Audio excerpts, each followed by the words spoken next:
Hi everyone, I'm doing my John Maxwell today, and I'm a speaker with John Maxwell, so I'm using this to build up my speaking online and hopefully to get some work coming in.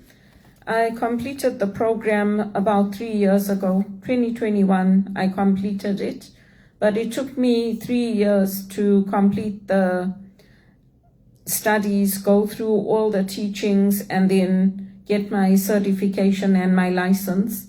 So this book that I'm using for the reflections, for the faith reflections, it's not one of the business books that we use.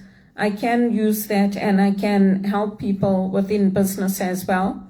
But I think all the principles that John Maxwell teaches on, and for us who are part of the team, they come from the Bible anyway. So it's a good place for me to start. And we all have to make a commitment. We have to decide what we want to do. And then out of that commitment, we can then determine what steps we have to take, what we're looking for. For all of us who have worked in different organizations, we are building up other leaders. So I've built up people at Teleperformance who are still there working on other campaigns. I mentored people who have come into Canada. I've connected them with recruitment agencies like Altus HR, Randstad, Quantum, the agencies that placed me, and Adecco as well. Adecco helped me to get my first job in Canada. So we pay it forward, and that's how we build up other leaders in our communities, because we all want to be leaving a legacy behind us. We don't want to leave a vacuum. And that's what in the business world they call succession planning. But it starts with that decision to commit to something or to commit to someone. And then after that, you find your resources, your time. I'm somebody who likes flexibility. So part of that is because I didn't have a stable job. I had to be ready and prepared to hit the ground running wherever I was placed. And it changed me, because when you have stability, you have a job that you're going to, you know you're going to be there. It's a different way of living. I didn't have that luxury, so I had to adapt to whatever was available. And I also had to fit things in as and when I could. And that included my studies when I did them for Regis College, my master's. I had to work with my professors. I had to put in requests that I want to take this course, but it's not available. So when it comes available in the evening or at the weekends, then I'm open to doing it. And so that's how we develop that commitment. And it also helps the college because the college is not geared towards high school students, the university. No, it's geared towards adult learners, people who have some life experience, people who have worked in ministry, and who have provided spiritual direction and retreats. So I didn't just get into that based on a theoretical desire or just saying, oh, this course looks nice, let me do that. I had to have some life experience first in doing what I was doing. And then I got into my master's, and it was a process of discernment with the sisters, with the Jesuits that started in England, and then I completed it here. And I do still take courses with them if and when I can, but it's not often because, again, everything costs money. And if I don't have an income coming in, I can't give an income to others. I can give my time. I can put up videos like this, which reaches thousands of people, and it helps me to grow my ministry and my business as well. So we have to start with doing what we can do, and then from that, things can grow and change. And that's also what the scriptures were about today. You see that in the scriptures. You see it with the decisions that Ruth made to stay with her mother-in-law. You see it in decisions of deciding what we're going to study, how we're going to do it. And with John Maxwell, everything is available online. So if you have discipline and you're a disciplined person, that's the benefit of it, because you can go in and you can complete the courses at your own convenience. And then we do have events that we get together at, like the one I did yesterday online. I don't have the funds to go to Orlando, Florida, or Clearwater, or where John Maxwell is speaking. So hopefully the team will come to Canada and John Maxwell will come to Canada. But it's still a good opportunity, and I do take those opportunities to learn and to grow, because I'm investing in myself. Nobody else is going to invest in me, and they've told me that. Their impression of me is that I can't hold a job, I can't study, I can't do anything, I don't know how to make decisions.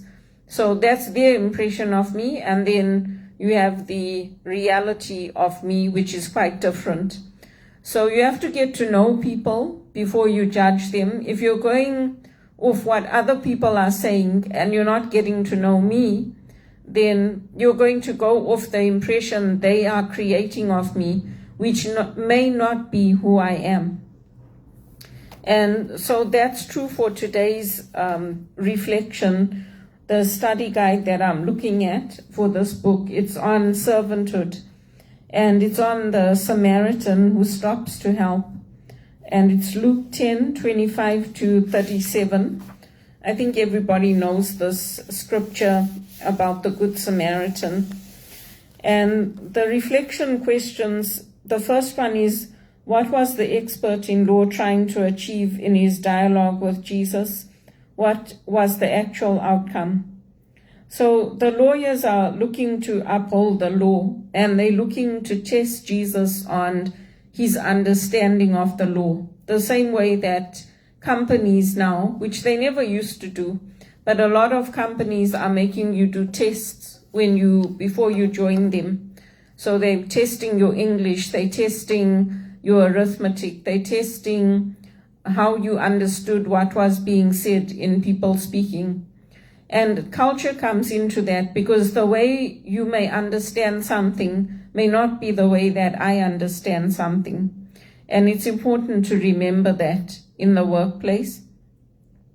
And the outcome was that Jesus showed that sometimes it's not the experts who understand what is at the heart of what that law is about, or what it is trying to convey to people. The second question is, in this parable, why did Jesus choose a priest and a Levite to be the ones who passed the injured man? What point was Jesus trying to make? So the priests and the Levites were the ones with the power.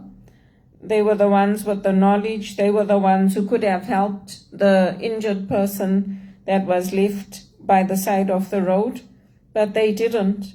So he was showing that it was the outsider that was choosing to live God's way.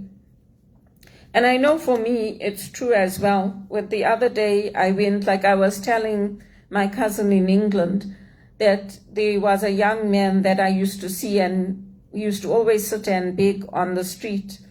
And he used to always ask me to stop and talk to him. So I used to talk to him. And one day I offered to get him a cup of coffee and a muffin, and he told me, I don't want it. I want money. So I said to him, I don't have money to give you.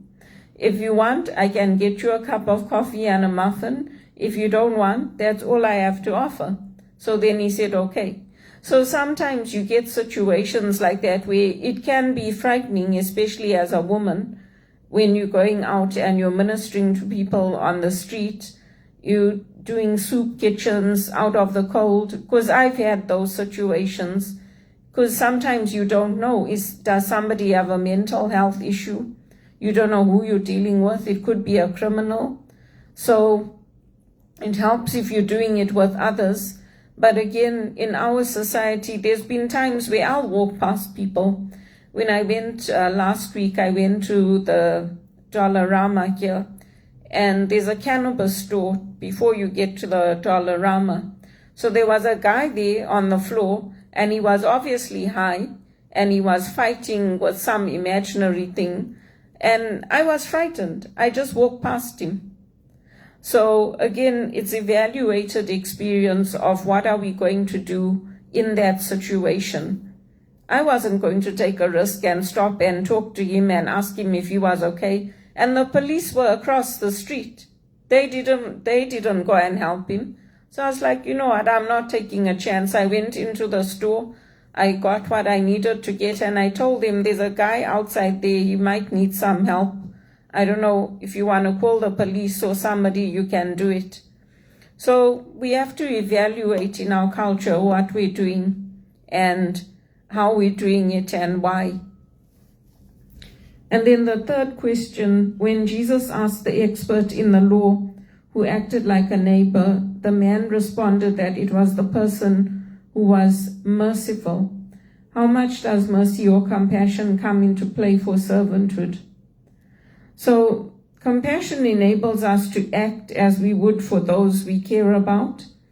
But there's also in Canada, there's also a way to protect yourself, because sometimes people take advantage. I know in my work, when I worked in retail, we had customers who used to just take advantage, or they wanted price matches, or they would, try to take advantage of us as salespeople. When I worked at Future Shop, at Best Buy, I worked at the Bay.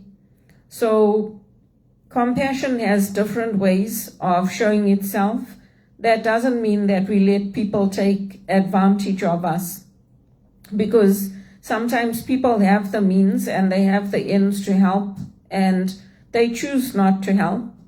But we help where we can and when we can, but we also have to protect ourselves. And that ties into the last question: how can people lead effectively and at the same time also love God and love their neighbor as themselves? How difficult do you find that to be personally? So the best leaders are loved. You'll see that they are authentic, that they share their journeys, and if they love God, they don't hide that. They don't pretend like, oh yeah, I'm just doing this and I did it all, and they don't hide their faith. They talk about it and they stay faithful in a secular world. And for me, that's not easy in the workplace, because I do get pushback. I do get told you can't have your Good Friday off, or I get told, well, you can finish half an hour early, and by that time the Good Friday Mass is already over. And it's a decision made by the HR here. It's a decision made by the operations leaders. And they're taking their directive from the US, because the US is the client. So depending on who the client is, the client can say, you know what, we're closing for Good Friday, or yes, give all the Christians Good Friday off, but they don't. They'll tell them, no, they have to work. If they don't want to work, then you get rid of them. So, compassion in the workplace has to be balanced.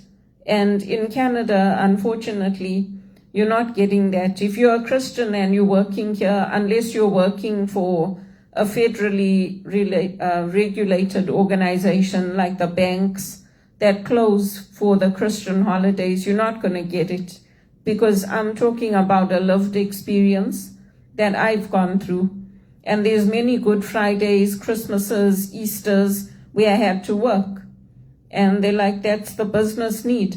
I'm like, okay, but it's not like I'm not asking you to do it every day. It's like a big thing for me. And they're like, no, you have to do it. If you can't work, then there's no job for you. So this is where the conflict comes in. And I'm not somebody to hide my faith.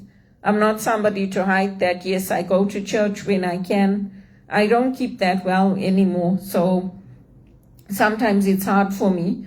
It's like Elijah in the Bible. He had anxiety, but he was also a leader. So many of us are like that now. We've become disabled because of how we've been treated by employers, by society. How other people get treated is not how we get treated. And I can assure you that if it had been Christians that had gone downtown and refused, said, okay, we're going to stand here and pray, we wouldn't have had that type of support from the police that the Muslims got. And it's the Muslim community themselves that are saying, Come on. This is an emergency route. They needed to take people to the hospital, and people are blocking it, and they're calling for this from the river to the sea. So I guess for me, you have to evaluate what does it mean to be compassionate, because this country was supposedly founded on Christian laws. It was supposedly founded on what Christians deem to be fair and equitable. And we are the ones who are being targeted. We are the ones who are not getting health accommodation. We're not getting religious accommodation. We're not getting the support that we need for our parents who are using food banks. We're not getting the supports in place. And if you go to the Liberal MPs and you tell them, they just send you an email of everything you can go and look for online. So, I mean, if there's no personal interest, they can't expect me to come back to them and volunteer for them and help them. And now I started volunteering with the Conservatives 5 years ago because I didn't get support in my harassment case. Because it is harassment. If somebody is calling all your companies saying, oh, this person was hoping to be friends with her, what kind of impression is that leaving the employer? It's very, very upsetting for the employer because they're like, why do you keep calling? Like, she just joined this company. She's doing a job for us and we really don't want to know. And then if you call every day deliberately after they tell you to stop, obviously they're going to fire me because they're like, who wants this girl working here? And they tell me, like, well, we're letting you go because these people are not listening and they keep calling you every day, asking about you, wanting to know where you are, what you're doing. And it's like going on, and we don't have time for this. We've got work to do. And I'm like, well, it's not my fault. They're like, yeah, we know it's not your fault, but you need to get a lawyer or the police or somebody to stop them because this is ridiculous. So that's what happens to me. So how do you determine what compassion is? Because some stupid idiots will say, oh, you need to show compassion for them. Because look, he's a nice guy. He wants to be your friend. Don't play hard to get. I'm not gullible. So you need to evaluate what compassion means and what it means to live your faith. Because I'm not the only one going through this. Women are leaving India and Iran and all these places and coming here to Canada expecting a different experience, and it's the same thing all over again. The same thing happened to me in Zimbabwe. Used to get all these Europeans coming to work at Sable Chemicals, and they used to just look at my boss, used to tell them, you don't give Belinda a hard time, and she's not available. She's here to do a job for me. And if they even tried to ask me out or tell me, oh, we want to meet up, I used to tell Mr. Easterbrook, I used to go and tell him, like, this is what these guys are doing. They never tried it again after that. And even with my friends, if they started seeing them, my friends used to tell me, oh, come, let's go to the house. And then they used to tell their boyfriends to come. So they took advantage of me. I used to tell them I don't like it. It's not fair to me. I used to tell them others what they were doing, because if you want to have an affair or if you want to go out and do whatever, have sex with somebody or sleep with them knowing they've got a wife back at home in Europe, don't involve me and don't put my reputation in the mud. And I tell people, even here in Canada, I told my mother, they're telling people, everyone, that you're too hard on me. I tell her, I say, you need to talk to them, and if you have a problem with whoever, my sister, my brother, whoever, don't tell me, go and tell them that you have a problem with what they're doing. Because it's not fair to me. I don't want to be put in the middle of it and pulled into the drama of what you think and how you think other people should live their lives. It's like how they're pushing for sex workers now. It's not sex work, it's prostitution. That's what it is. And the Canadians, as far as the Canadians are concerned, they'll tell you don't be gullible. That's what they do.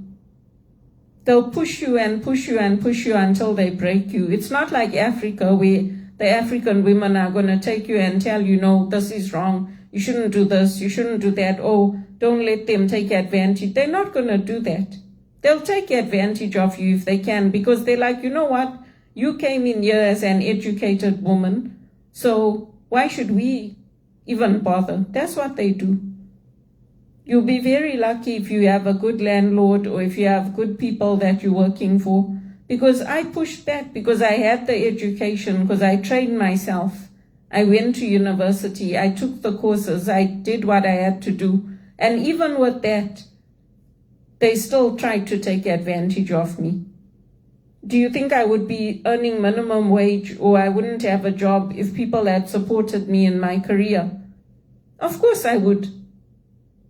But they chose to support other people who were less qualified than me, less compassionate than me, and who came here even after me. So it's not my fault. I didn't do anything wrong.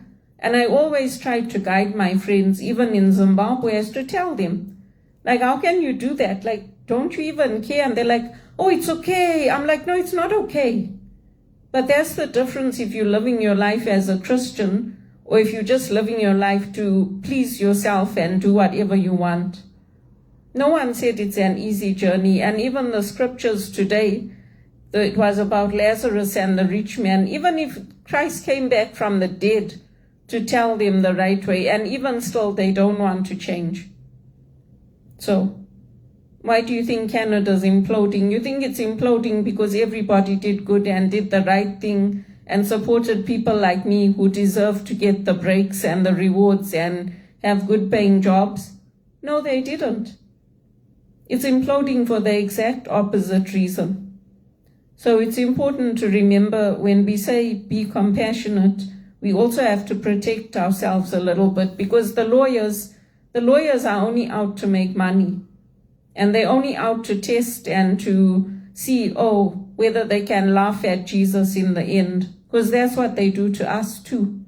And that's what Canadians do to me. It's like, but you're an educated person. Yeah, I'm educated, but I didn't have the luxury of staying in one firm from the time I came here. I didn't have the luxury of having a 2-parent home. I didn't have the luxury of living my whole life in one country. So they also need to show some compassion for us. And they don't. That's the sad part, they don't. So I would like to see the same compassion that the Muslims get in this country and the Hindus being shown to me as a woman. That's what I would like to see. I'd like to see myself getting a good paying job and being supported in my career instead of being told, go and get a lawyer. I did get the lawyer, and even with the lawyer, they still took advantage of me. But you know what? God sees everything. That's what I say. And this, whatever's happening in Canada, it's not going to change if they keep voting the Liberals in, because the Liberals are lining their pockets and sending their children to Branksome Hall, while your children are getting the meals, the soup kitchens, and all of that. So it's not going to change.